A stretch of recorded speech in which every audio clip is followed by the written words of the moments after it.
Ryoma was an ugly, disgusting, lonely, isolated loser who spent the last 3 years of his life in solitude and had tamed over 1,069 slimes. Over the years, they began evolving into legendary species with overpowered abilities. Some of them evolved into cleaner slimes to wash his dishes since he'd never get a housewife, while the others turned into scavenger slimes to eat his garbage that smelled like an anime convention. He thought he would continue enjoying this peaceful life until one day, he saw a group of soldiers trying to stop their comrade from dying. When Ryoma tried approaching them, the soldiers nearly executed him on the spot, but Ryoma tried telling them that he had medicine for their friend. However, after years of not speaking to anyone, he was barely able to form words, but the soldiers tried trusting him and gave his medicine to their fallen comrade, bringing him back from the dead. Relieved to see him alive, he invited them back to his apartment, but as they walked closer, they saw his horde of slimes and were ready to attack. However, Ryoma tried telling them that they were his familiars, so the soldiers thought he was weird as they backed off and continued walking along with him. When they got to the edge of the cliff, Ryoma activated his magic sigil to reveal the secret entrance into his home, and let their fallen comrade sleep on his bed.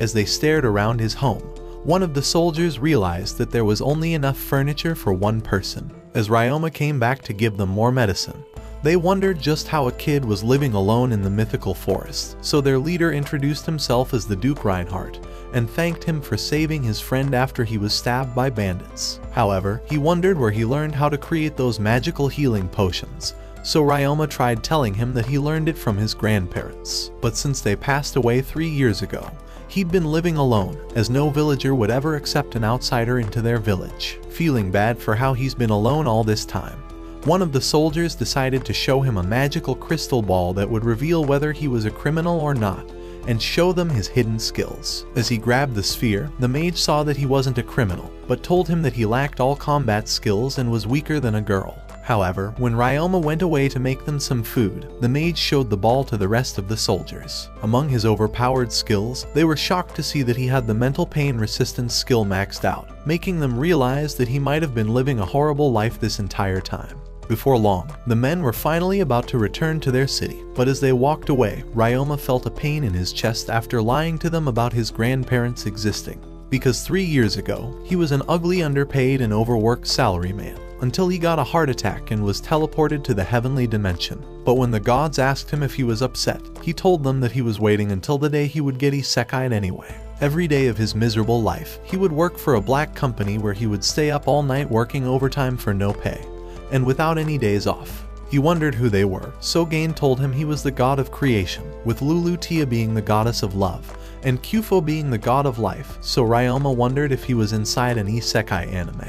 This guy's onto us. The gods told him that they decided to end his miserable life because of how ugly his face was, and give him a new life with another ugly face again. However, Ryoma wondered how that was fair. After all, his face was only deformed because his boss broke hundreds of bottles into his head, and he endured pain from his toxic dad for 20 years to help his mother, just for him to lose all of that progress in an instant. So Gain told him that he brought him here to rub even more salt in his wound, and reincarnate him as an ugly child. But to make it up to him, the gods decided to take a portion of the Earth's magical power to infuse it into his body. Before sending him into the other world, the gods made him sign an NDA after falling for their crypto scam, and told him to enjoy his life as a broke loser again, opening the gate into the new world. Before he knew it, he was reborn into his new body and saw the book of knowledge that the gods had left for him. On the last page of the book, he saw all the legendary skills that the gods had gifted him, so he decided to try them out on a tree, and slashed the entire tree with just a kick of his foot. Wondering how he's going to control his strength, a random slime approached him, so he decided to try and tame it by reading the book. Immediately, he started releasing the energy inside of him to cast a taming sigil around the slime, making it his first familiar. As they set out for miles together, Ryoma decided to spend the rest of his life researching slimes. 2 weeks after he had seen Reinhardt's lackeys, Ryoma was counting the number of slimes he had gathered,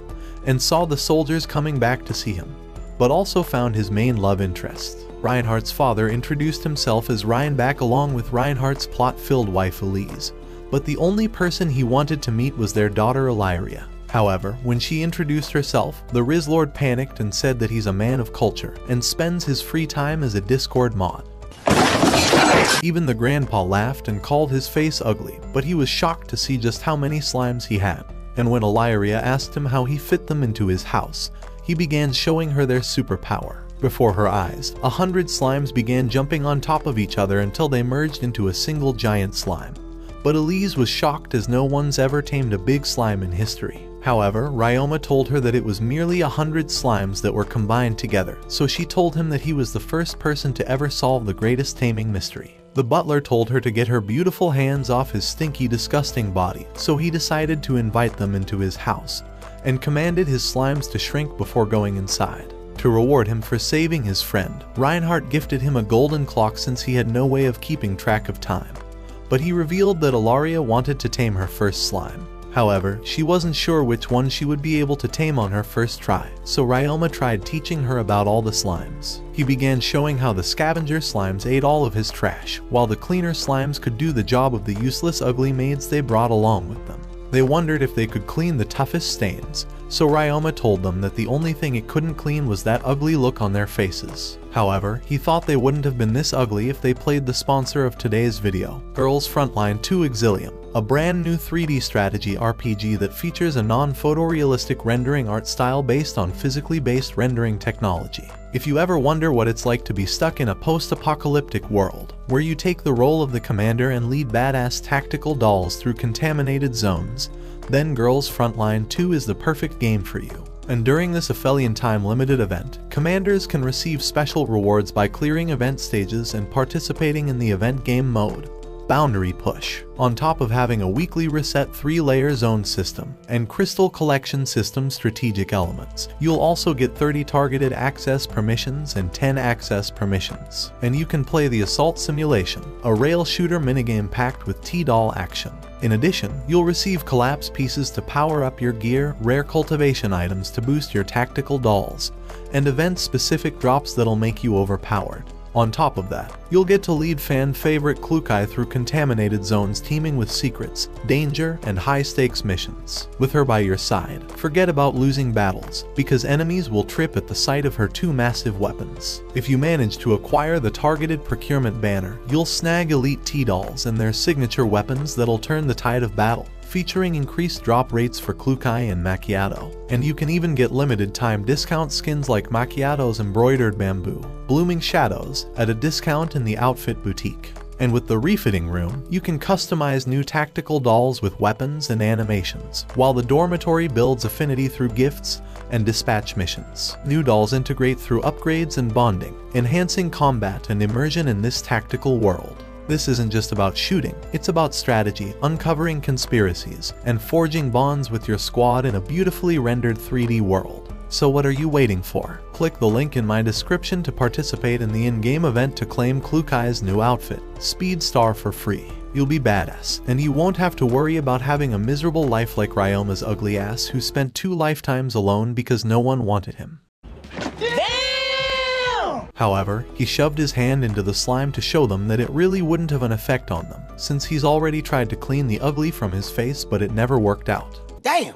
However, Illyria still wanted a cleaner slime to be her first familiar, but Ryoma thought it was too difficult to explain to a girl, and the guards wondered what he means by that. After they were done talking, the men realized that they were hopeless, but Hughes had huge balls and told the women to remove their plot armor and start showering, so all of them slapped his face and called him a perv. Ryoma tried explaining that cleaner slimes were only attracted to the sweat of their future owner, and while it shocked Illyria, she was determined to get her own slime and become a tamer. A few hours later, she went into the forest, and by the end of the day, she had finally made her first familiar and promised to treasure him forever. Back at his home, Ryoma remembered the very first slime he ever had, and while he's no longer here with him, he hopes that he's in a better world now. Just then, Reinbach offered him to join them while they stayed in a temporary town, and when he was frozen hearing that he can finally take a trip to a different place, Illyria tried telling him that she was also hesitant to leave her house at first. But when she told him how she saw the world and saw all the joys she was missing, Ryoma realized that he can't stay locked up inside of his room like a Valorant gamer, and asked them if he would be able to join them on their adventures. All of them were excited to hear that he was going to join them, and Reinhardt said that he could carry his belongings.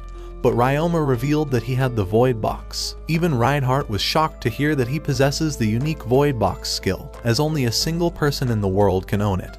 And Elise told him to forget about her daughter because she'll teach him anything he wants to know. What do you mean by that?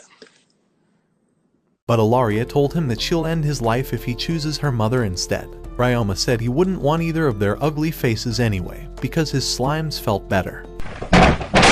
That night, Ryoma began packing all the rare drops he collected from the beasts roaming the forest over the years, and before long, his entire home was empty. However, he made a trip to the god statues he created, and told them that he'll definitely make another tower of them whenever he got to the other town. After closing the entrance to his home, the butler summoned his void box and released a carriage of horses to take them on their journey. As they traveled, she wondered if Ryoma actually was capable of controlling water and fire. But Ryoma told her that he could actually control all of the elements in the world, and Reinhardt wondered when this guy's overpowered abilities would stop appearing. As he stared at Reinhardt's ugly face, Ryoma struggled to keep a straight face because of how his wife was already trying to leave him, but he ended up letting out a slight laugh. When Reinhardt wondered what made him laugh, Ryoma told him that he forgot to wipe the ugly off his face. He cold. They continued for weeks until their carriage nearly fell down a landslide while it was raining. So Ryoma revealed that he had created a raincoat from his sticky slime for it to repel water, and went outside to help the soldiers. As soon as he walked outside, he casted a shield barrier to block the rain from falling on the soldiers. He told them that he can clear the landslide from their path, and casted his create block magical ability, transforming the dirt into hundreds of bricks, and allowed the slimes to transport his bricks until they created a path for them to travel on. By the time the sun rose, Elise came and shoved her plot into his face, but pushed him off when she saw he was suffocating. As he saw everyone's happy face, he thought it was amazing to help all the people, but wished he would have suffocated in Elise's heavenly gigantic After 3 more days, they finally arrived at the town, and Ryoma had to get his status board to reveal the level of his magical powers. As he approached the sphere to reveal his status, a magical light emanated all around him, and he was transported back into the heavenly realm. The gods welcomed him back, and Ryoma wondered if he was dead again. But the gods revealed that they had gifted him with the oracle skill after he had prayed for them for 3 years. When they tried complimenting him on having the cleanest bathroom in this world, Ryoma tried saying it was only because of his cleaner and scavenger slimes. But Gain revealed that those weren't the only species he invented. He had originally created the first slime, but given them an infinite amount of evolution paths, so it was all because of Ryoma that their limitless potential was unlocked. Remembering just how shocked everyone was, Ryoma realized that they must have been surprised to see species of slimes that had never existed, but the gods thought it was even more shocking that he managed to meet with the ducal family. He wondered why, so the goddess revealed that a girl who was previously isekai'd by Truck-kun was reincarnated in this world. Her only wish was to tame animals, so she created the taming magic and married into the Jamel family. And the gods had been watching over them and giving them their blessings, with Ilaria being one of the strongest beast tamers in this world. After hearing those words, Ryoma realized why she was so determined to work hard. But Ryoma wondered if he'd ever meet another person who reincarnated from Earth. However, the goddess told him that they only teleport a single person every 200 years, and Gain revealed that he accidentally isekai'd one of the biggest otakus that wanted to destroy the world.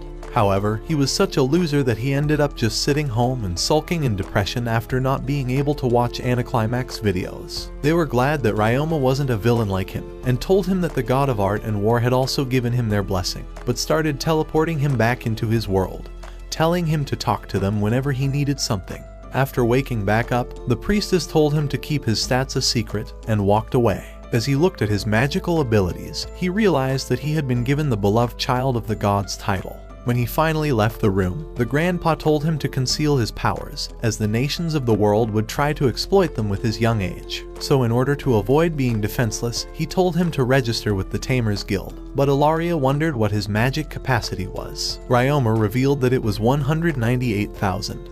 But Ilaria was shocked, as having that high of a capacity makes it nearly impossible to learn a new spell. After all, she hasn't been able to learn a single spell, and her magic capacity was over 200,000. She wondered how he became so great at using magic, so Ryoma revealed that he just started playing with magic until he mastered all of the spells. When they got to the Tamers Guild, they realized it would be extremely difficult to raise their rank, as their rank is determined by the strongest monster in their control, which were just powerless slimes for Ryoma. Because of how weak they were, they decided to the Adventurers Guild instead, but he needed to pass a physical test in the field to determine his powers. As he prepared to get ready, the instructor told him to shoot down the 5 targets ahead of him without wasting a single arrow, so Ryoma drew the arrows and fired at the targets, hitting every single one of them in the center. He wondered if all his hunting had prepared him for this test, and Elise wondered how he was able to shoot so fast. But Reinhardt told her that he'd shoot something else in her face later. For their next exam, the instructor told Ryoma that he needed to shoot 50 targets with 50 arrows, and as soon as the test began, Ryoma managed to land every single one of the shots on point. When the last round of 4 appeared, Ryoma readied 4 arrows and shot them down with a single shot. But as he tried to relax, the instructor threw a dagger towards him. Ryoma deflected the blow and launched towards the instructor to annihilate him, but the man begged him for mercy since it was just part of the test. When they were done, he told him that the blade was dull just to test his reflexes, and was stunned to see him also attack, as no one's ever tried that before. He told the Duke's family that he passed all the tests, and Ilaria started spinning around with him to congratulate him. Inside the guild's cavern, he handed Ryoma his G-rank card, and told him that he needs to prove himself by completing more quests in order to become an S-rank adventurer. So at the receptionist, Ryoma learned that he can take quests that are 1 rank higher than him. And when he looked at the quest board, he saw that the community's toilet was absolutely destroyed after dealing with all the citizens' shit. So he decided to do a smaller cleaning quest first using his overpowered scavenger and cleaner slimes. Before long, he started packing up for the journey, and all of Ilaria's family bid him farewell before leaving. When he got to the house, he saw a hot cat girl who spammed the meow button.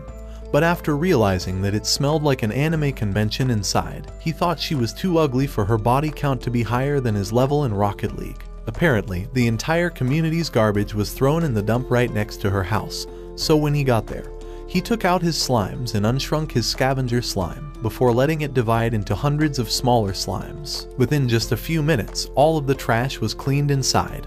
And when everything was cleared, Ryoma used his magical abilities to clean the entire wall with the help of his cleaner slimes. When everything was cleared, he used the dirt to create bricks and fill all the holes using the sticky slimes. Within just a few hours, the entire place was cleaned, and the cat girl started crying because her hole hadn't been plugged for 10 years.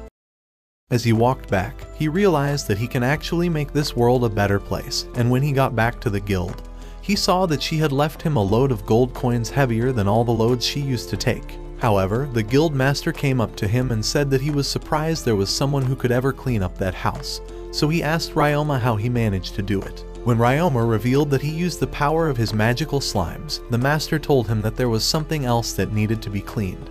But Ryoma already knew that it was the community's toilet. Hearing that he'd already known about it, the master went on to reveal that the government stopped funding the people's sanitation after they began going bankrupt, so the toilet was completely destroyed before long since no one wanted to work without pay. Remembering how he was exploited as well in his previous life, Ryoma wanted to help by cleaning it with his powers, but he also wanted to ask Reinhardt's family if they would help him out. At their house, Ryoma told them about how the government had been cutting funding, but this was the first time Reinhardt's ever heard of it, so he told his butler to investigate the corruption in this city. The following morning, Ryoma got to the 30 community toilet pits and summoned all of his cleaning slimes. From his item box, he took out all of his cleaning clothes and had a slime cover his face from the odors. After opening the door, all the scavenger slimes started rushing in, and after a few hours of eating all the bullshit, Ryoma washed the place using his magical powers and sanitized it by boiling the room. After a couple of hours, he realized it was going to take a few days to clean all 29 structures, but the scavenger slimes began splitting to double their count. However, after looking at their status, Ryoma saw that they learned the poison resistance skill, and realized that there was poison building up inside of the toilets this entire time. As soon as he got back to the guild, he saw that Reinhardt and the others were already telling him about the corruption, but Ryoma told them that there had been poison building up in the toilets this entire time. And even though he tried telling them that he cleaned all of it off, Elise and Ilaria told him that they didn't care about that, because they only cared about him feeling well. This was the first time he felt someone worrying about him, but the guild master realized that this poison could slowly end his life if he's not careful with it. However, Ryoma decided to show them his status window, revealing that he had hundreds of skills that made it nearly impossible for him to die, and would even regenerate his health if he was exposed to miasma without the slime's protection. Seeing how overpowered he was, Ilaria's grandpa told him that they'll trust him to stay safe while he cleans up the toilets. A few hours later, Ryoma was ready to clean up the pits once again.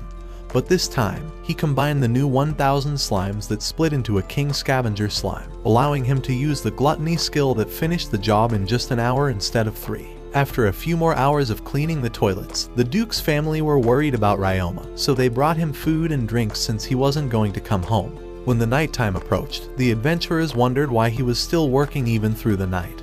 But Ryoma was determined to help the community as soon as he could, so he kept going since they were halfway done. After consuming all the delicious crap, there were now 3,033 scavenger slimes, so he split them up into 3 different king slimes to increase his speed. On the 3rd day of cleaning all the bathrooms, he was finally done, but all the adventurers were worried about his health. Mia ran up to hug him, and Ryoma wondered why he was always suffocating in plot. At the Adventurers Guild, the master told him that he will be getting a big payday for all his work, but all he cared about was not seeing his ugly ass face anymore. When he got to his home, he realized that it was already morning, and remembered all the sleepless nights where he would get home from work in the morning, and every single time, his mother would stay up to greet him when he got home. All of that changed when his mother died, and even though he was supposed to be sad, no tears ever came out. Instead, he only felt a big hole in his heart when he got inside his empty home after work. And even though it was lonely at first, it started being normal as he realized that he can't get back what he lost. As he opened the door, he saw how all of them were waiting for him, and when Ilaria asked him what was wrong,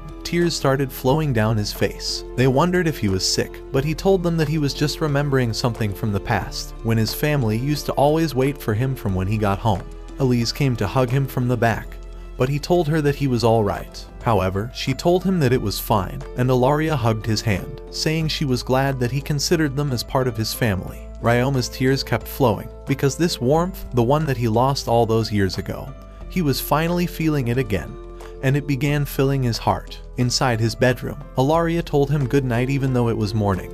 As he laid in bed, he realized he was glad to come into this world, because he was finally happy again in his life. Before he woke up, Ilaria was preparing breakfast for him with Elise and the 2 useless maids, and when the food was ready, the butler went to wake him up.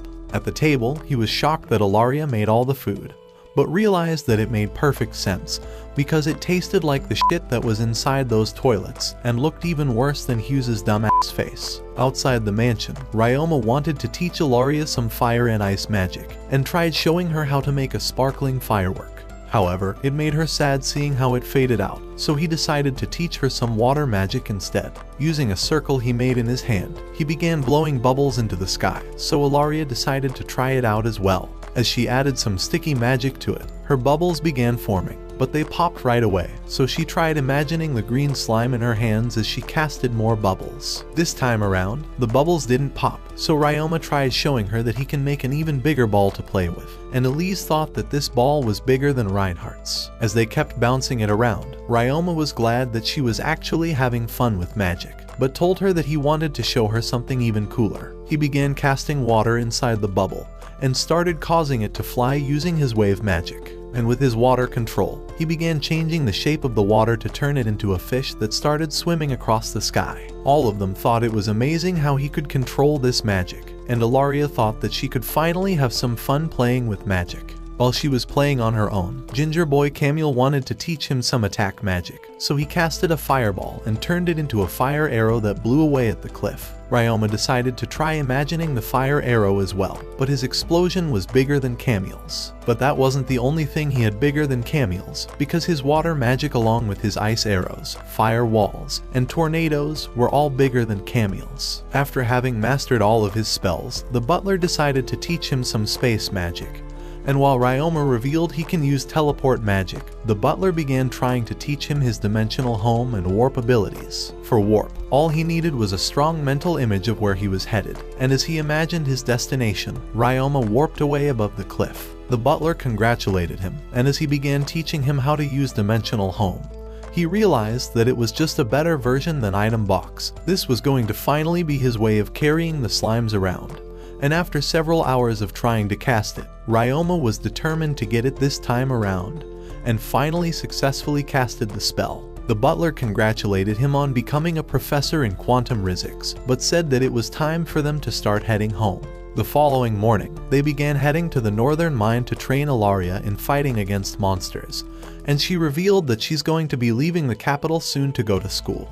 But he wondered if he was ever going to see her again. When they got to the cave, Ryoma released all of his slimes, and Elise carried a third bouncy ball because 2 giant cannons weren't enough. Their job was to investigate how many monsters there were inside the cave. But as they got closer, he saw a giant praying mantis appearing before them. Even though they weren't dangerous, there was probably going to be more than 30 of them hiding. But they tried to let Ilaria handle the first one. Using her ice arrow, she completely missed her first shot, but she landed her second blow and knocked it down. Ryoma told her she was just as useless as her father's face, and the scavengers started eating the praying mantis. Before long, 4 more appeared, but Ryoma thought that he could deal with them, and started rushing towards them with his daggers. As he evaded their blows, he knocked one of them down before eliminating it, and rushed towards the second as he jumped off the wall and slashed its head off. The third one tried slashing him down, but Ryoma slid it down with the 4th mantis and crushed all of his opponents. They wondered just how overpowered the Wizard of Oz was, but the slime started eating on the insects. As they continued going deeper inside, Ilaria noticed a shiny Pokémon in the distance, and immediately realized that it was a metal slime. So she ran to trap it in between the ice shields and hugged onto it. Ryoma congratulated her on catching it and told her to tame it, but she handed it to Ryoma, telling him that this was her way of thanking him for teaching her how to use magic. Seeing how kind she was, he told her that she wasn't as worthless as he thought, and all the men wondered how he was still not executed. Outside the cave, the soldiers revealed that there was 300 mantis along with thousands of bats, so they decided to leave it for the Adventurers Guild. At the same time, 2 slimes created hands to fight with sticks, while the sticky slimes were releasing an interesting kind of sticky fluid into each other.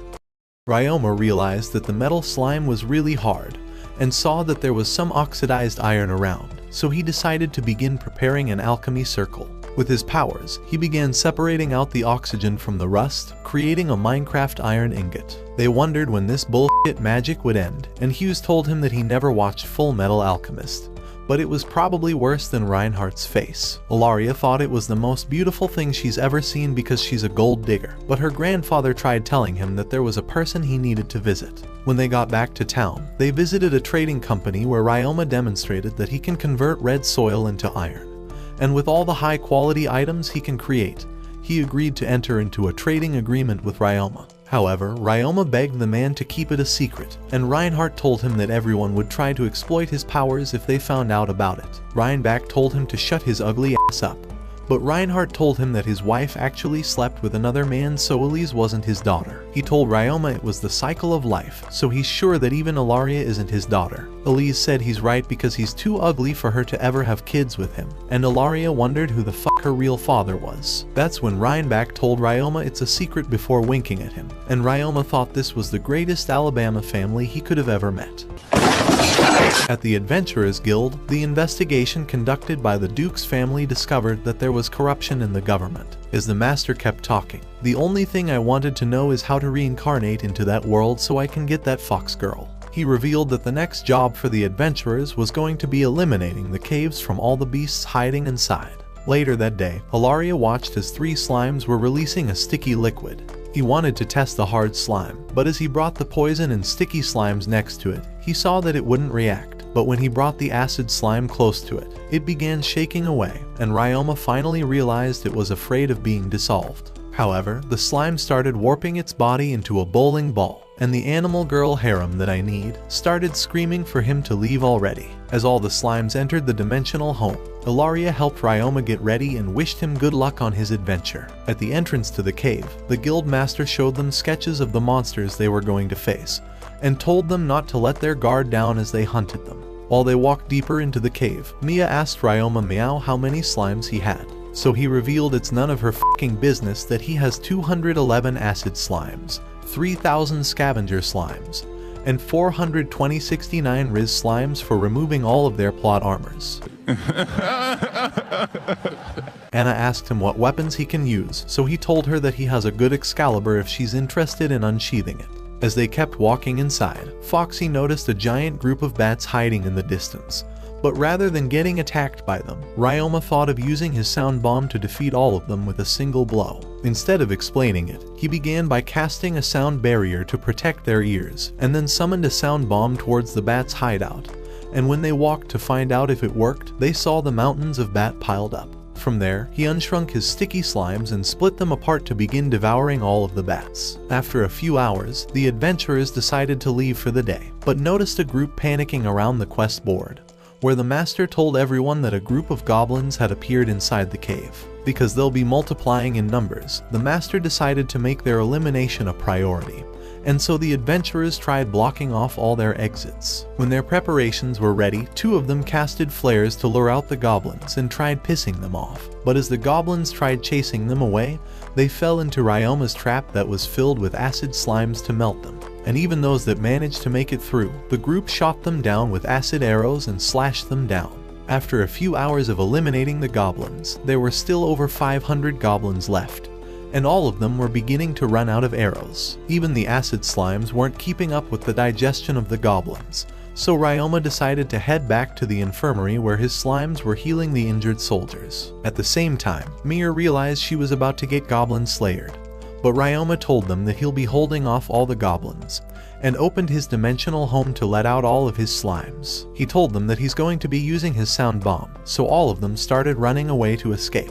When he got to the center of the cave, he activated a sound barrier around the goblins and released his sound bomb to defeat all of them. When the goblins were all immobilized, he released the slimes to start beating them up and slowly began digesting all of them. With just a few of them remaining, Ryoma leaped towards them and slashed all of them down. The soldiers were finally catching up and defeating all the remaining goblins, and before long, all the goblins were defeated. After they were finally done clearing all the goblins, however, the leader of the goblins appeared and brought many more hobgoblins behind him. However, Ryoma commanded the slimes to destroy him, and they all launched to crush him down. When the slimes finished off all the goblins, Ryoma asked all of them to gather around him and told the cleaner slimes to start cleaning them up.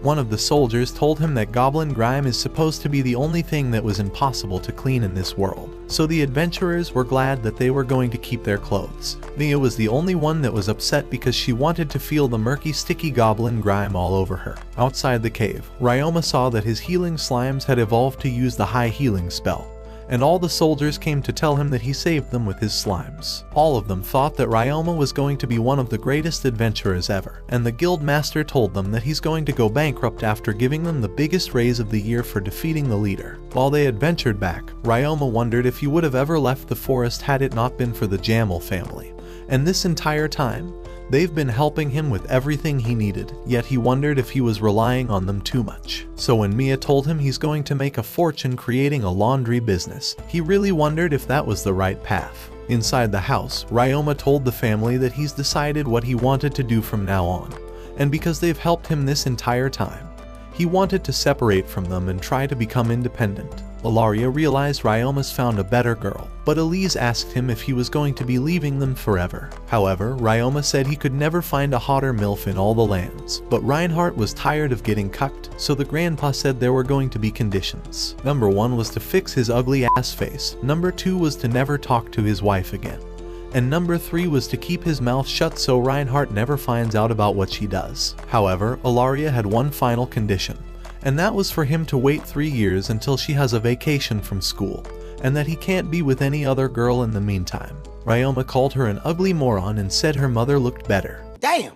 She told him that if he ever says anything like that again, she was going to make a special place for him in hell. Ryoma realized that he managed to end up with a yandere. Elise told him there was still one last thing, and that if Reinhardt ever found out about her relationship with his father, she was going to scorch his face off harder than Khabib destroying McGregor in the 4th round. He told them that he wanted to open up his own laundromat, and just then, the eavesdropping soldiers and maids came in, telling him that he's going to be the biggest top G of the nation with his business. Seeing that he was going to stay in the town, Reinhardt asked him to keep looking out over the mines to make sure that he eliminates all the monsters. But the only monster that Ryoma wanted to eliminate was Ilaria's hideous face. The following day, he went to the trading company to show his cleaning abilities to Surge, and when he saw his incredible abilities, he told Ryoma to register with the Merchants Guild so that they don't cause trouble for him later. Ryoma thanked him for all of his help. At the Merchants Guild, the guild master Gertrude knew they were trying to avoid getting in trouble, but she thought Ryoma's cleaning slime was genius. Ilaria told him that she seemed to like it.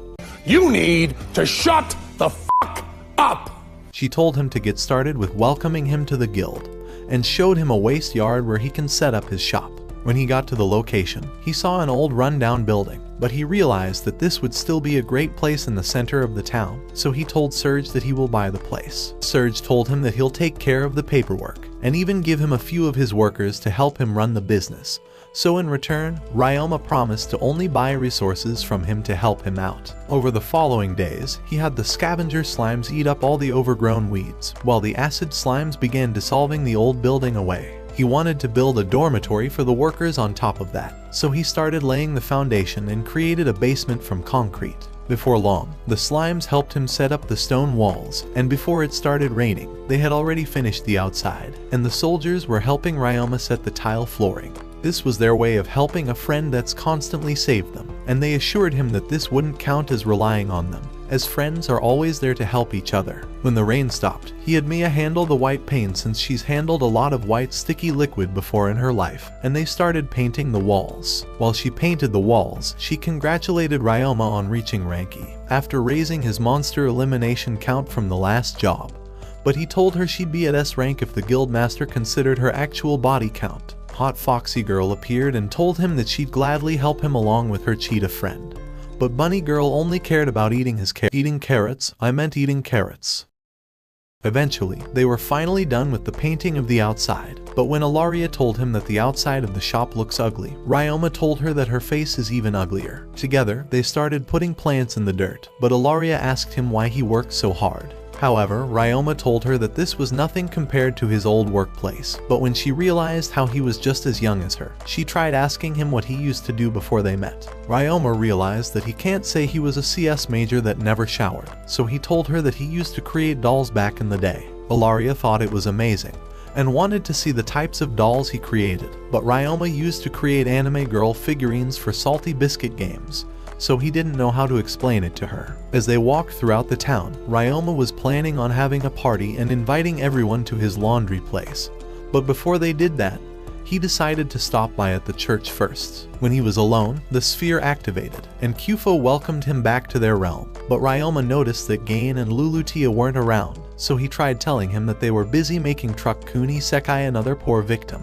Apparently, they got so distracted that Lulutia was shopping around like a basic girl, while Gain was enjoying the greatest mosh pit of his life. Because their world lacked entertainment, Kyufo himself tried traveling all around the world, but their time was already up, and Kyufo told him not to overwork himself because his younger body is starting to regress his mind backwards. At that moment, Ryoma realized that he was starting to act more like a kid, but he thanked Kyufo for his advice before leaving. The following day, he invited all of the people he knew to his opening party, even the ugly hag at the guild. Before long, Serge was bringing his 2 managers to work for Ryoma while he was preparing the food for the party, and when they walked inside, they realized that it was incredibly clean for a shop built by a kid. When they finally came out, Serge tried introducing his new assistants, so Carla and Callum both introduced themselves to him. Serge told him that they used to be his assistant managers, so Ryoma went on to try and show them how to do their job. First, the customers needed to buy a sack to put their clothes inside of it, and while there were different sizes, they can be reused as many times as they would like.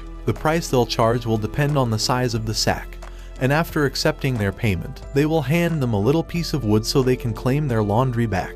After that, they will take the dirty clothes to the area of the cleaner slimes, but the 2 of them wondered if the cleaner slimes were actually as effective as they were supposed to be. So to show them how good they were, he put a soiled shirt into one of them, and after it was cleaned, the metal slime turned into a rolling pan before the sticky slimes folded it up and placed it away. And because there's no water being used, there would never be a need to buy dryers, so he told them to ask him if they were confused about anything.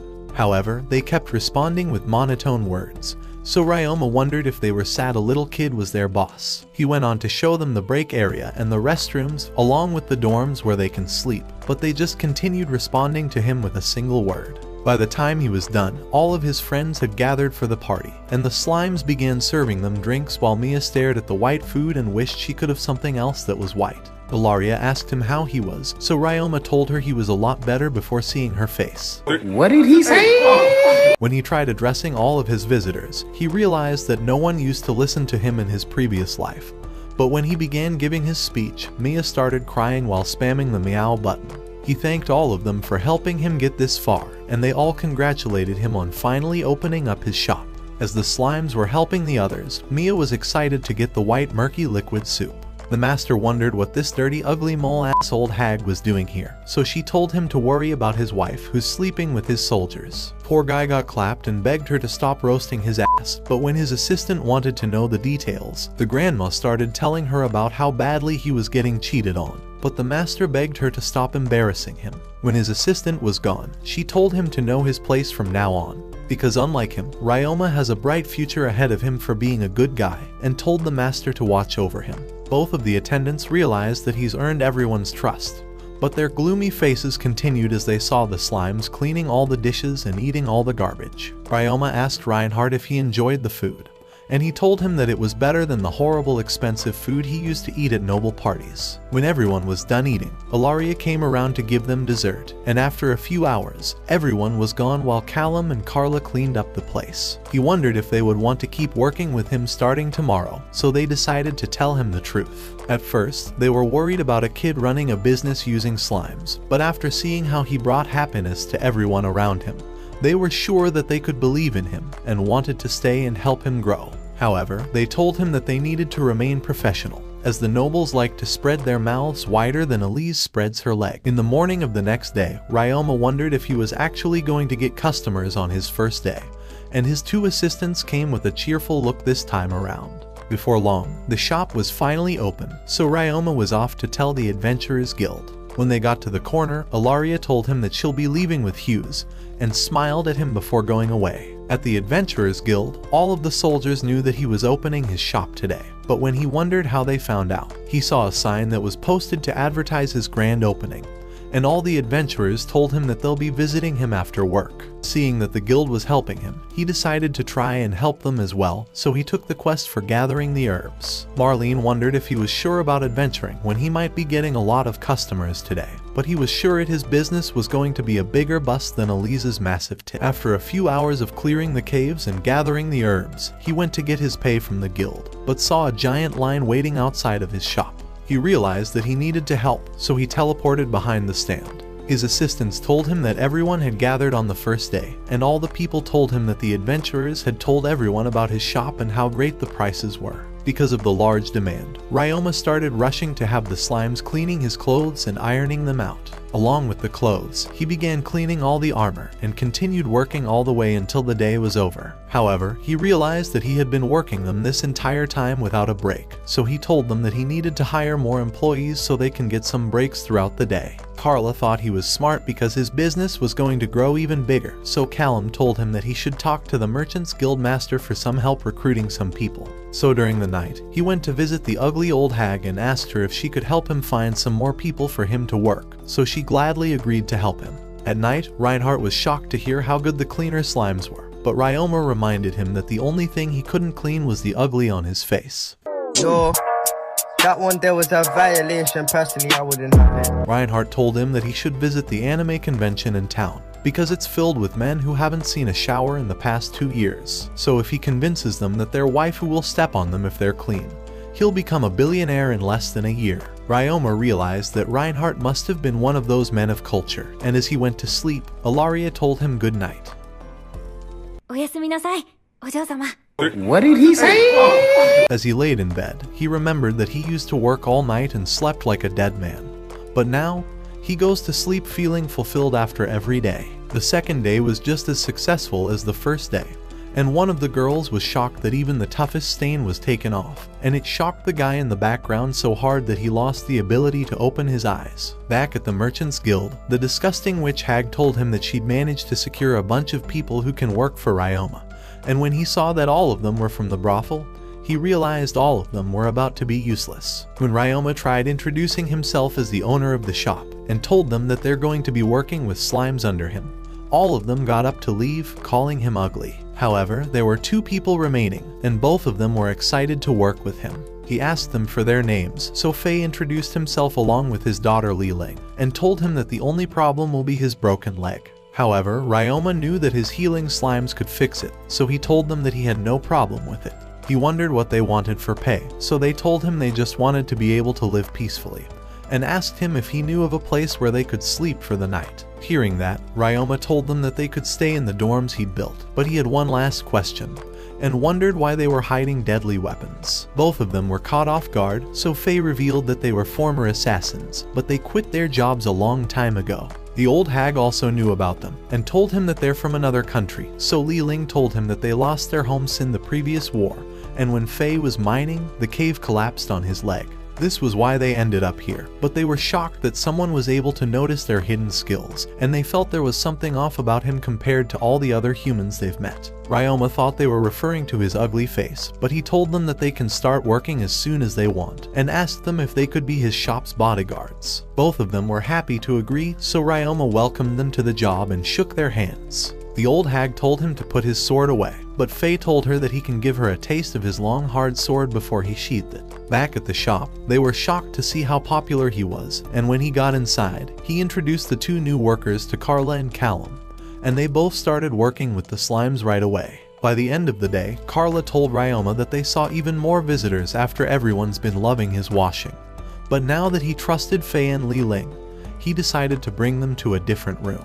While Fei was laying with his leg down, Ryoma opened up his dimensional home and took out two healing slimes, telling him that they can heal his injuries. Before their eyes, the slimes began healing him until he could use his leg once again, and he was shocked that he could finally use it. Li Ling was about to cry, and Fei thanked him for changing his life, but even when Ryoma said he just wanted to help, they told him that they lost all their money when they fled their country. All of their life savings for his surgery were stolen by the guards, so Fei had given up on the idea of ever walking again, but he promised to repay this debt to him. At night, he showed them to their dorms, and they thought that it was a beautiful room that was fully furnished. Li Ling didn't even know when the last time she'd slept in a bed was, and Ryoma was shocked to see just how much money his washing business had made. Carla and Callum told him that his business could make even more money if he was to expand into different cities, but Ryoma thought it was still too early. However, he tried telling her that Fei and Li Ling had military experience, so he wanted to raise their wages to account for them being bodyguards. Both of them started thanking him for his kindness, and so their second day of business had finally concluded.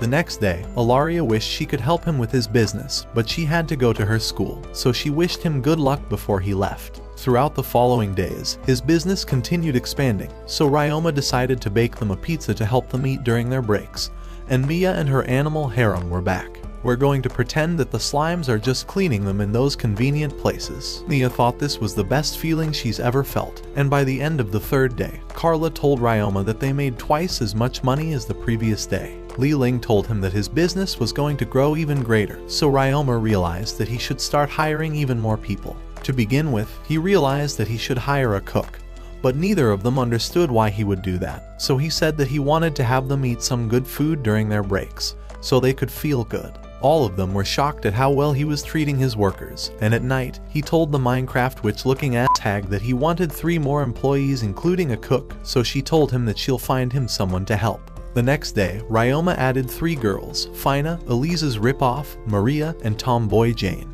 They had come from a neighboring village, and Selma introduced herself as the cook who used to work at an inn. A week passed after their opening, and their business continued growing strong. A few days later, Ilaria wondered what the blue slime was eating, so Ryoma told her that he was hoping to have it evolve into an iron slime by eating iron chunks. She wondered why he's been spending more time in the mines, so he revealed that he was creating armor for the soldiers in a secret place, and she asked him if she could join. When they got there, she told him that she wanted a quiet place where she could play violin, because she wanted to catch the lemur birds at the lake one day, and started playing it while the slimes were working.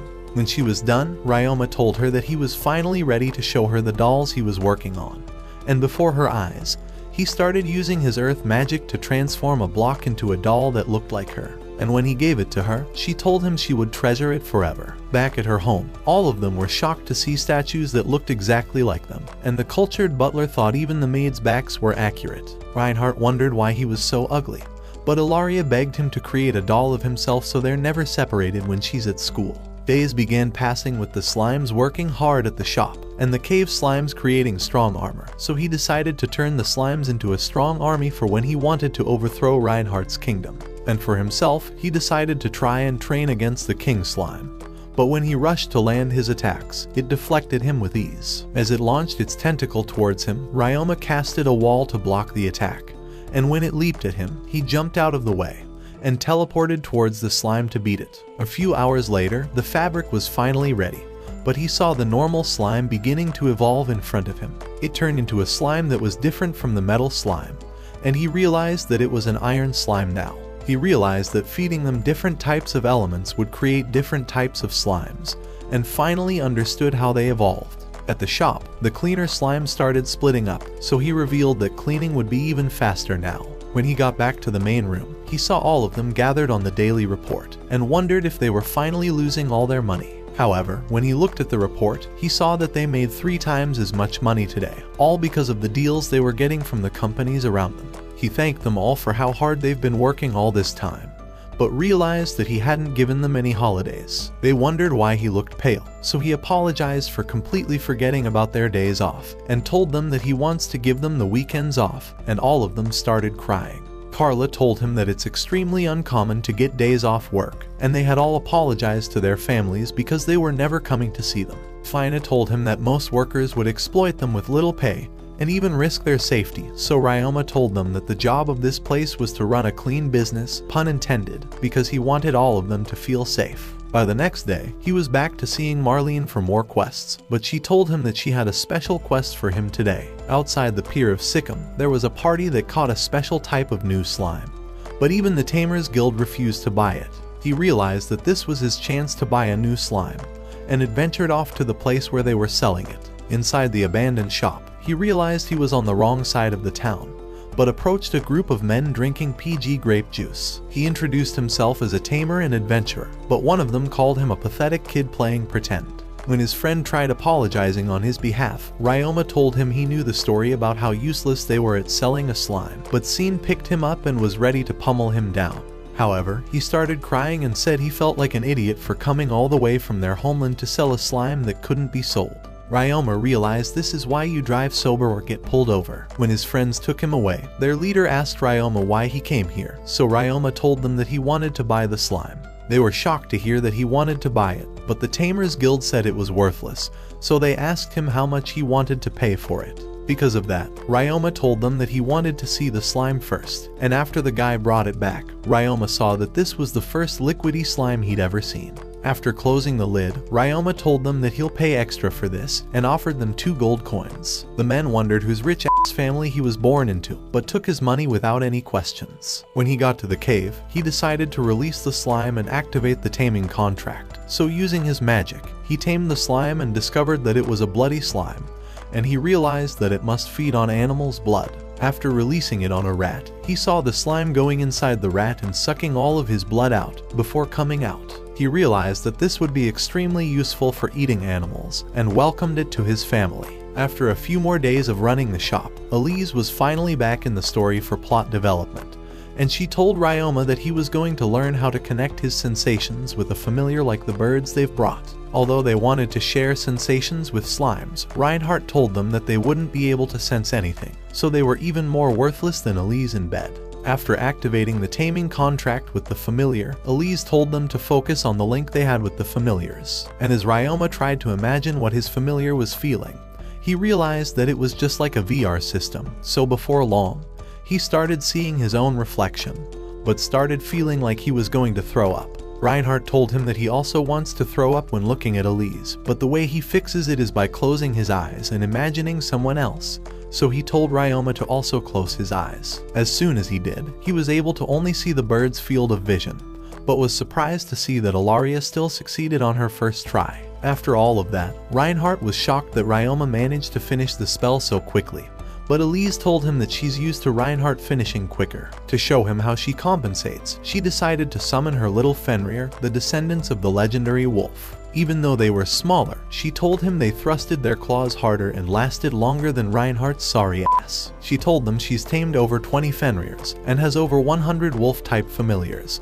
as she likes beasts that ravage the night whenever she uses a little peanut butter. Insert what do you mean by that meme. Reinhardt said he doesn't feel threatened at all and doesn't have an inferiority complex or anything like that.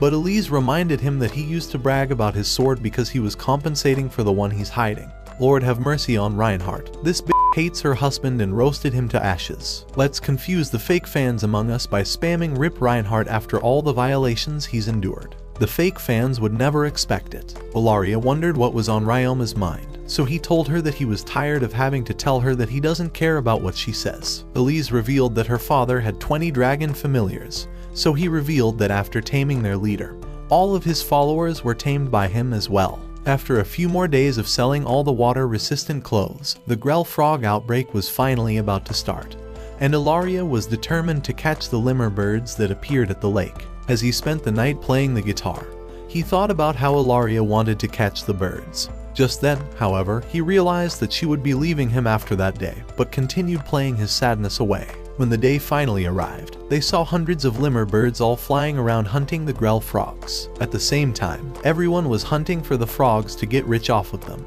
But Reinhardt showed them a person who was trying to tame one of the birds. As he started playing his flute, they realized he was worse at using his pipe than Reinhardt. After thinking his music was straight up garbage, the adventurer tried attacking the birds, but they flew away and began releasing their wind cutter attacks towards him. Ryoma decided to protect him using his earth wall, but a strange frequency sound began subduing all of the people around him. As they all collapsed, Ryoma tried to determine the source of the noise and saw that one of the birds was casting the noise, so he used his sound barrier to block it from affecting the others. He began pushing it away, and all of the other birds flew away with him. When they were all back up, Rienbach told Ryoma that the bird was a nightmare lemur, and that it could cast dark magic spells to hallucinate people into their worst fears and knock them out. After wondering why it didn't affect him, Ryoma remembered that he had the mental pain resistance skill, but knew that he needed to be careful from now on to avoid that spiritual attack. Even though they had flown away, Ilaria was determined to wait until they came back. By the time the night was approaching, Ilaria said that they were going to separate soon, but Ryoma wondered what the fuck he was supposed to say to that.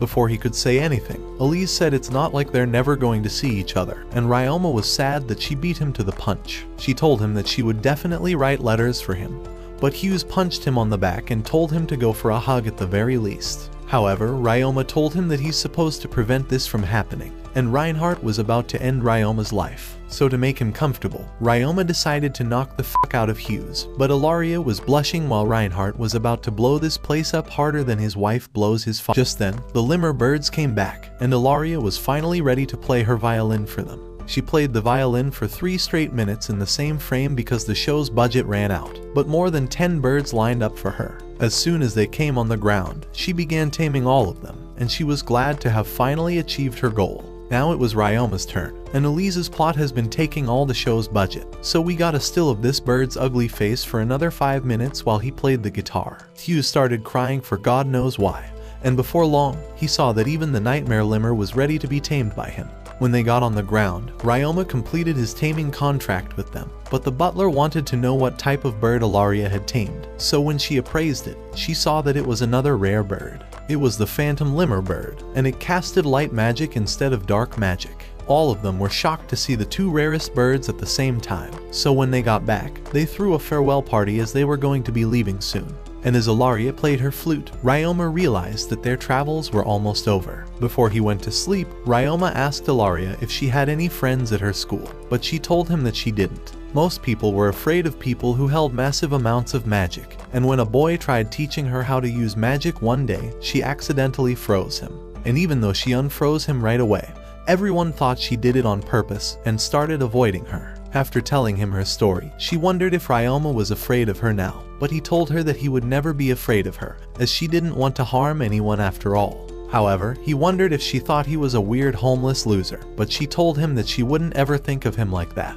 Before leaving, she told him that she wanted to give him one last thing, so Ryoma opened the box and saw a ruby necklace inside. It was the one she received on her 10th birthday, and it held an immense amount of magical power. He thought it was too expensive for him to accept it, but she told him that she wanted him to just hold on to it for the time being. That way it can protect him until they see each other. Ryoma realized that he'd been calling her an ugly bitch this entire time while being a cold-hearted moron. So to make it up to her, he decided to give her a cleaner and scavenger slime, and told her that she's not so ugly after all. She started laughing at his gift, and told him that she'll take care of his precious familiars, because he was the one who was ugly this whole time. Ryoma thought he deserved that, and so their final night passed away. When the morning came, all of them wished Ryoma goodbye, and it hit Elise the hardest because she was going to miss him. Ilaria told him to start calling her Elia before leaving, and told him not to forget about her. She told him that she won't be saying goodbye, but will be saying see you instead. After that, she ran away to her carriage, and they started leaving. When she was far away, she was sure she'll see him again, and began playing her flute. A few weeks later, when Ryoma arrived at his shop, he noticed another long line outside, but as he apologized for arriving late, he revealed that he had lost track of time while studying his slimes. However, Jane, Fina, and Maria were already attending to all the customers, but when Carla met him inside his office a few minutes later, she began wondering why he was still sticking around, and told him that he was showing up too early for work. She thought he was doing all of their work every time he showed up early, and as she explained that they needed the opportunity to train new workers, she asked him to rely on them. As Ryoma agreed to do so, they began hearing laughter from the reception. Wondering what it was, they decided to take a peep outside, but realized that Li Ling had tied up two worthless, disgusting losers. The ugly bastards had tried to ruin Ryoma's cleaning business, and had complained that their sparkling laundry wasn't clean enough, even when it looked cleaner than their worthless eyes. However, when they tried to attack the other customers, Li Ling had decided to teach the losers a lesson, and said she would turn them into the police. Carla was glad to see the losers taken away, but Fina wished her hole would be washed until it was cleaner than their laundry. At that moment, Ryoma began wondering if he needed to tighten security, so as he figured out an idea to change the glass, he told Carla that he was heading back to the mines. After arriving, he made the sticky slimes release their liquid to make hardening solution, and used separation circle to remove the moisture. So as the slimes added more hardening solution, Ryoma mixed with the mixture circle once again, and as he removed the moisture, they repeated the entire process, eventually shaping the mixture into a glass sheet. Deciding to test its solidness, Ryoma punched it with enhancement magic, but as he couldn't make a scratch, he thought it would make a perfect replacement for the window glass, and asked the slimes to produce more of it. By the time it was night, they had made several glass sheets, but as Ryoma noticed a green-colored slime, he realized he had never seen it before. Deciding to use his appraisal, Ryoma realized it was a medicine slime, but having no memories of ever contracting it, he began wondering if it evolved. Just then, he discovered it has spear mastery skill, and as he figured it must be a poison slime, he realized that it drank the antidote that fell off from the shelf the previous day. As he wondered what kind of medicines it could produce, the slime released its liquid into small cups. So as Ryoma appraised it, he discovered that it contained the antidote to all the poison and disease in their world, and could even cure your ugliness. Yo, that one there was a violation, personally I wouldn't have it. Noticing an antibacterial medicine, Ryoma realized it was a disinfectant, and as he thought it would come in handy, he realized his broke ass could make a ton of money selling it. The following day, when he arrived for his usual appointment with the gods, he realized that the god's realm wasn't opening. But as he was eventually teleported, a useless god appeared behind him, explaining that he had fumbled when he tried teleporting him, as he barely used his powers. Realizing he was seeing his worthless face for the first time, Ryoma began saying that he came to pay his respects. But when the god told him that his name was Tekun, he said that he was the god of technology and craftsmanship. Noticing his figurines, Ryoma realized it was exactly the same as the ones he made, so Tekun told him that he decided to make a replica so that he could get a better look at it. He had learned that he was from Earth, but even though he thought Ryoma was uglier than other humans on the planet, he admitted that his technique was fascinating, and said he loved to learn every new technique as the god of craftsmanship. However, Ryoma wondered how a brain-dead loser like him managed to become a god. But as he asked where the other useless gods were, Tekun told him that they were off doing their own thing, and revealed that each god had their own guilty pleasures. As he went on to explain that they all had their own spot and lived in houses like humans, Ryoma thought his own house must look as disgusting as his mushroom head, and wondered where it was, but Tekun told him that he was homeless. As he tried explaining that this realm and Ryoma's world were connected, He thought his useless fish brain couldn't possibly fathom it, and told him to ask Fernobelia, the god of magic and academics, for a better explanation. However, Ryoma thought he would be every bit as useless as the other gods, but as he realized his time was almost up, he told Tekken that his face needed a full reconstruction surgery, and said it had a far worse shape than his ass. Later that day, after he arrived at the shop, Carla told him that the new workers have learned their jobs perfectly. But as Faye wondered why he asked to see them, Ryoma explained that he intended to change their window panes into glass sheets. He thought they were unbreakable, but when Li Ling offered to test its strength, she unleashed her inner kung fu to strike it with continued jabs, before punching it with enhanced magic. However, the glass wouldn't break, so as she suggested they use them on the first floor windows, she thought even thieves couldn't break inside. Just then, Carla began suggesting that Ryoma opened a second shop in a different town. But as he thought it was too soon to expand his business, Carla told him to reconsider his decision. A few hours later, after he arrived at Serge's shop, Ryoma told him that he wanted to purchase a large number of bottles to store medicine, as he thought it would come in handy for injuries. However, Serge suggested that he register at the Merchants Guild instead, since he could easily purchase them at a discount from the wholesaler. But when Ryoma arrived at the old hag's office and showed her the bottle of antidote and disinfectant, she began saying that he could live as a chemist and suggested he prioritizes starting up a second shop. However, Ryoma thought it was still too soon, but when the ugly hag offered to loan his broke-ass money to start it up, and even offered to buy off all the medicines, she said he could use it as a side hustle. So when Ryoma left her shop, he began to reconsider his decision.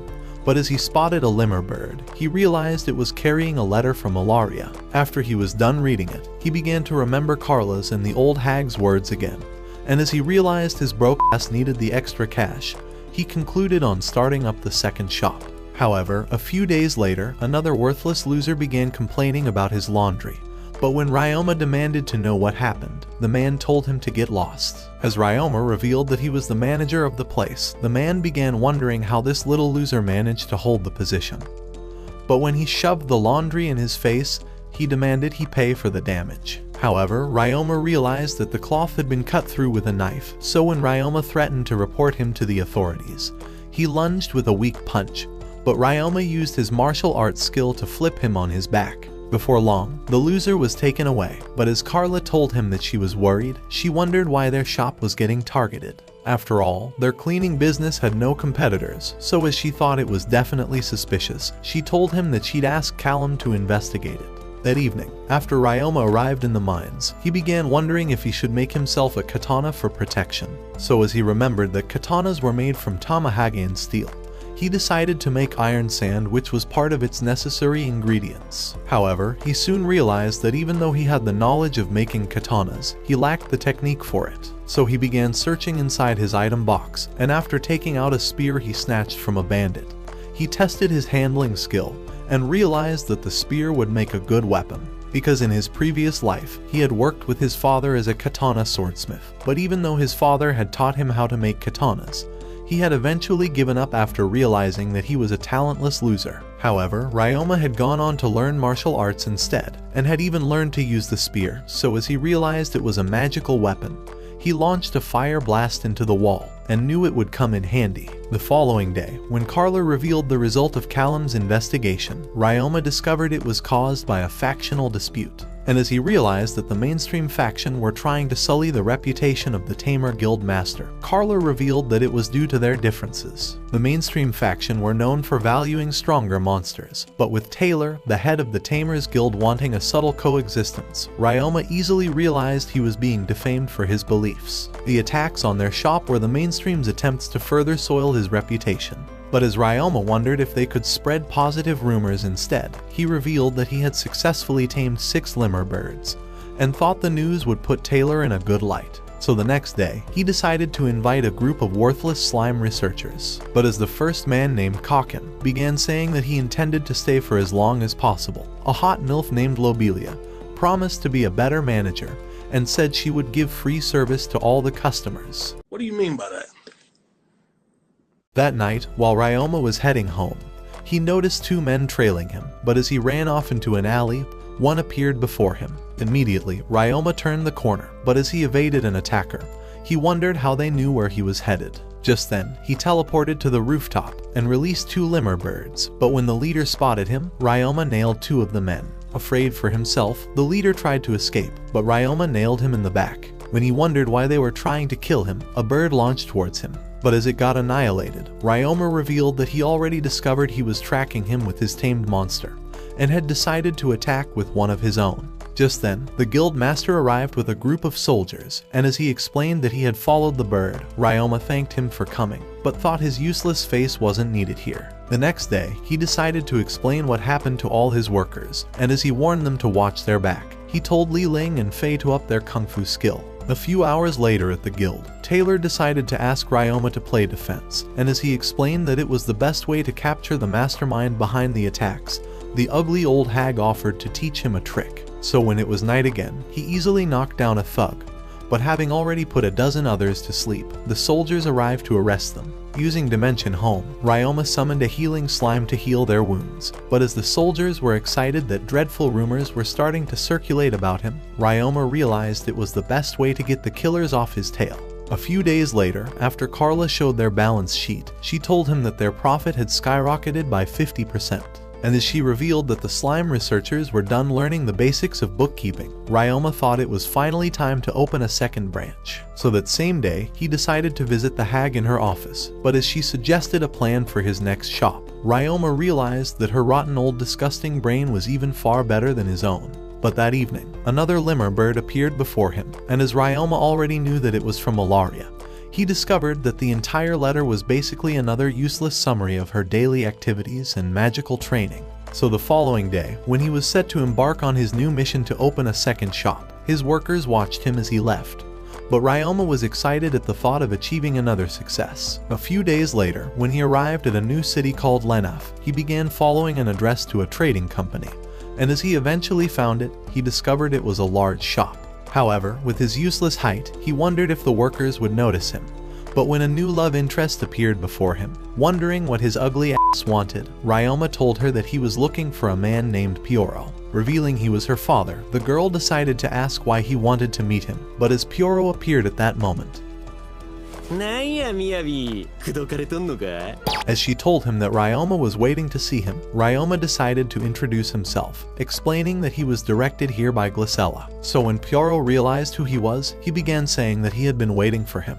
But even though he didn't expect him to look so ugly, he said he could open a branch in their town, but would do all the paperwork for his business at the guild. When the girl wondered how Ryoma managed to set up a business with his useless face, Pyoro told her that her face makes shit stains look better. What did he say? But as she decided to give Ryoma his due respect and told him that her name was Miyabi, she asked her worthless father to take him to the guild immediately. So as they began to leave, Pyoro told Ryoma that he already informed the guild about his paperwork, and said the only thing he needed to do was to look through the documents before signing them. At that moment, they arrived at the Merchants Guild, but while they sat inside the reception, Pyoro told him that the guild used to be a fortress, as he explained that it was a combination of the Adventurers Guild, the Craftsmen's Guild, and the Dragoons Guild. He pointed at the dragons outside, and Ryoma realized he had never seen so many monsters before. As Pyoro went on to explain that the dragons were being used to transport goods and people, he revealed that the other guilds were equally useful for gathering raw materials and turning them into goods. That was how their town managed to grow. So as Pyoro continued by saying that their ancestor had come up with the whole arrangement, and even with the word airport, Ryoma realized it was a direct word from Earth. He thought it could only mean that their ancestor was another reincarnated loser, and thought it was a cool way to leave his mark. A few hours later, after they were done, Ryoma thought he was all good to go, but when he thanked Pyoro for his help, Pyoro told him to repay him in the future and put his seed inside his daughter. Before long, they arrived at Ryoma's new shop, but as he realized it was right across from Pyoro's company, Pyoro decided to lead him in. Inside the shop, Pyoro explained that the first floor was the shop area, and as he said that the second was for meeting rooms. He told Ryoma that he could use the previous owner's house as the employees' dormitory. Thinking he could get the place running with some furniture, Ryoma told him that he would request for support, and summoned a lemur bird. However, Pyoro could only wonder how delicious it would taste in his belly, but with his useless $5 budget eyes, he could only watch it as it took off. When he wondered if Ryoma had booked an inn for the night, he began suggesting that he spend the night at his own home, and said Miyabi would make them a delicious meal. However, when they arrived at his home for dinner, Ryoma saw the meal before his eyes, but when he ate the rice,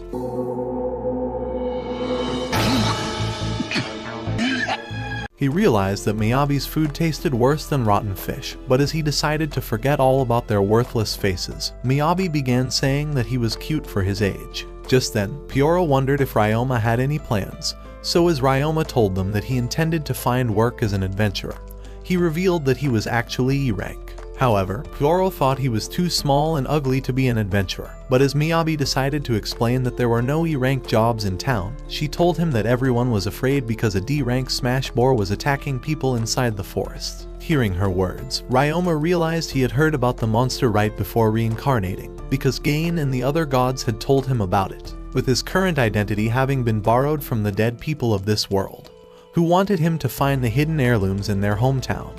He had discovered that the Great Forest of Schluss was one of those places. However, it crawled with dangerous monsters, so he realized he could use the smash boar as practice. When he told Pyoro and Miyabi that he would try to eliminate it, Pyoro told him to sign off on his will, but then said they could sell its meat if he managed to kill it. A few hours later, Pyoro decided to leave, so with Miyabi wanting to keep Ryoma company, she decided to ask what he intended to do. What did he say? By the following day, when Pyoro arrived at Ryoma's shop, his low-budget eyes saw a bunch of slimes cleaning and making the furniture. But as he wondered if his already useless eyes had gotten worse, he realized that Miyabi was seeing the same thing. So when she asked Ryoma how the slimes were able to use tools, he revealed that he had taught them. That evening, Ryoma arrived outside the town for his first E-rank job. But when he commanded his slimes to gather the herbs, a lemur bird appeared before him, and he knew it was another useless letter from Malaria. But he speed-read this bitch's useless messages that bored him to death, and was glad she was in a different place because he couldn't wait to get away from her ugly bird-obsessed smelling like fish ugly ass. However, he heard a noise from the bushes and saw the smash boar before his eyes. As it chased two adventurers, Ryoma pulled a bow out of his dimension home, but as his shots deflected off its hide, he realized it was too thick. So as they rushed past him, Ryoma decided to confront the beast, and as he punched it on the side, he kicked it all the way back. Even so, the beast charged back, but Ryoma rushed with an enhanced punch, ending it with a single blow that crushed every bone in its body. With the monster dead, the adventurers decided to thank him for saving them. But when the girl named Lori revealed that their injured friend was still inside the forest, Ryoma told them that he could heal her with his magic. Excited at these words, they ran off to the forest, but Ryoma summoned his dimension home to invite his blood slime. When he commanded it to drain all the monster's blood, the slime penetrated its body, and within a few minutes, it had absorbed every single drop. Just then, the adventurers returned, but as Ryoma realized that their wounded friend had suffered a direct hit from the beast, he noticed that a few of her bones were broken. Thinking he could heal her anyway, he channeled the magical power from his healing slime into her body, so as the girl revived, she thanked him for saving her. A few minutes later, Ken decided to repay him with cash, but even though Ryoma told them that he didn't need their money, the broke-ass loser collected it anyway. However, he wished to carry the boar into town, so as he asked if they were willing to help him, the brain-dead losers agreed to. At that moment, Ryoma realized their brains were far more useless than he thought, so as he went on to ask them to be his witness at the guild that he didn't hunt the boar, the losers agreed once again. After arriving at his shop, Pyoro was shocked at the size of the boar, but when Miyabi's ugly face appeared, she began wondering why he didn't run away from the beast. Just then, a man arrived, saying that he was from the Adventurers Guild. But as he revealed that hunting high-class monsters without an officially licensed job was prohibited, he demanded an explanation. However, Ryoma had prepared for this moment and decided to ask the dumbass to explain. So after the losers had testified, the man told Ryoma that he did not violate their regulations and said his useless face could still remain in their city. After he left, Philly began saying that their job here was done, so after they had also gone, Pyoro wondered how the boar should be butchered. Just then, a man revealed that the boar wasn't bleeding, but when Ryoma explained that he already drained the blood with his blood slime, Pyoro began wondering if it could be any worse than his face. However, Ryoma told him that his own face was the ugliest he had ever seen, and said he was so ugly and useless that even the animators gave up when drawing his eyes because they were throwing up the entire time. He cold. A few days later, when Carla arrived inside the town, she realized that Ryoma's new shop was in a good spot. But when Ryoma noticed the people next to her, Carla told him that they were their new employees. She had hired them for this new shop, and explained that 2 of the clerks would work as bodyguards while the girl would be their chef. So as Ryoma manned up, he decided to introduce himself as the manager, and told them that they could share their ideas if they ever had any.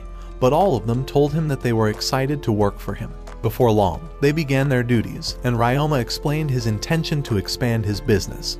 But Miyabi and Pyoro observed from across the street. So as Ryoma officially opened the shop, Pyoro and Miyabi appeared as his first customers, and having already earned experience for running a business, Ryoma was happy about their smooth start, and noticed they were already having regulars. After a few days, he was ready to leave the town, but with his employees having gathered to say goodbye, Pyoro began saying it was time he returned to where he came from. As his employees promised to continue taking care of his business, Selma told him to leave already. But when Miyabi asked him to not die with his ugly ass face, Ryoma told her that her disgusting face was already dead. Before long, Ryoma began walking through the forest, but as another lemur bird descended on his arm, he saw it was another useless letter from Ilaria. Oh shit, here we go again. However, her letters were so worthless that Ryoma decided to just end the video, because he couldn't endure one more second of her ugly ass face on the screen. Watch this next video. Till next time, my fellow legendary plot masters.